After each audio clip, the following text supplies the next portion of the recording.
आता सगळ्यांनी बाहेर चालायचं लाईनअप सेक्शनच्या दिशेनं ए आणि बी या मधल्या गेटनं माझ्याकडे बघा इथल्या जास्तीत जास्त लोक सी सेक्शनला आहेत तरी तिकडे सरळ जायचं मागे सरळ मागे लाईनअप। हर जगह पे रूट पे आपको हाइड्रेशन फैसिलिटी है, मेडिकल फैसिलिटी है, कोई भी दिक्कत आए तो हमारे वॉलंटियर्स आपको जगह जगह पे मिलेंगे।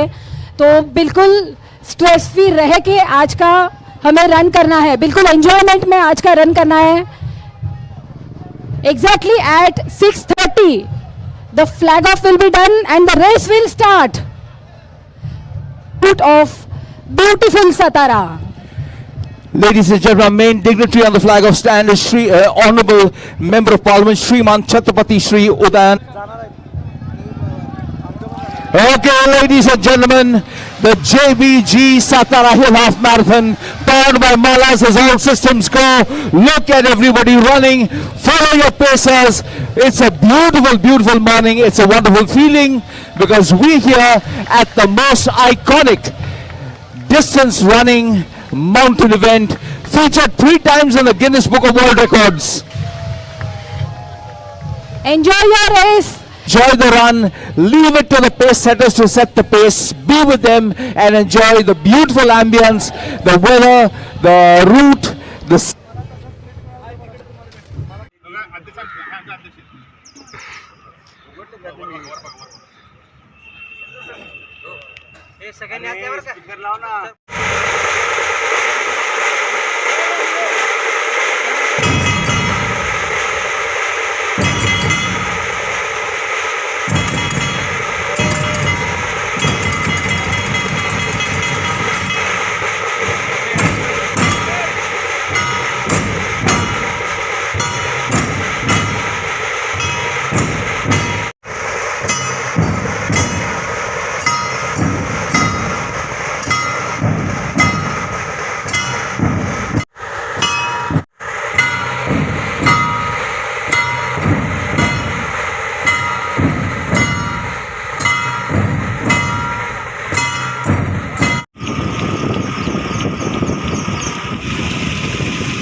मी पण दिसलो पाहिजे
Well done, fantastic time.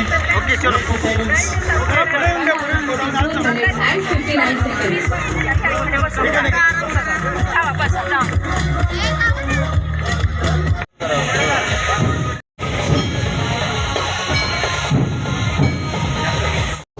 माझं नाव उत्तम पाटील, मी कोल्हापूरचा आहे आणि मला ही मॅरेथॉन पळून खूपच बरं वाटलं. जाताना थोडी हिल होती त्यामुळं खूप त्रास झाला, पण येताना डाऊन हिल होती त्यामुळं फास्ट झाली थोडी रेस. आणि वॉटर स्टेशन पण चांगलं होतं स्टेशन, आणि पाणी पण वेळच्या वेळी भेटलं तर बरं वाटलं मला थोडं. हॅलो, माझं नाव आनंद गावकर आहे. मी Khanapur elite running academy Khanapur इथून आलो आहे. माझा मागच्या वर्षी फर्स्ट लागला होता, यावर्षी सेकंड लागला. माझी बॉडी NMDC हैदराबादला मॅरेथॉनमध्ये थर्ड लागला होता. बॉडी लोडमध्ये असल्यामुळे ही मॅरेथॉन तेवढी खास होऊ शकली नाही. नमस्कार, मी प्रथमेश परमकर. मी बेळगावहून आलो आहे, निप्पाणी गाववरून. माझे अकॅडमीचं नाव आहे इलिट रनिंग अकॅडमी. कोच माझे जगदीश शिंदे. आणि मी फर्स्ट टाईमच सातारा हिल हाफ मॅरेथॉन पळलो. खूप भारी वाटलं. रूट थोडा टफ होता पण भारी वाटलं. कॉम्पिटिशन पण चांगलं झालं आणि फर्स्ट टाईमच पोझिशन लागल्यामुळे मला खूप आनंद होते आणि खूप चांगलं ऑर्गनाईज आहे. भारी वाटलं रेस करून.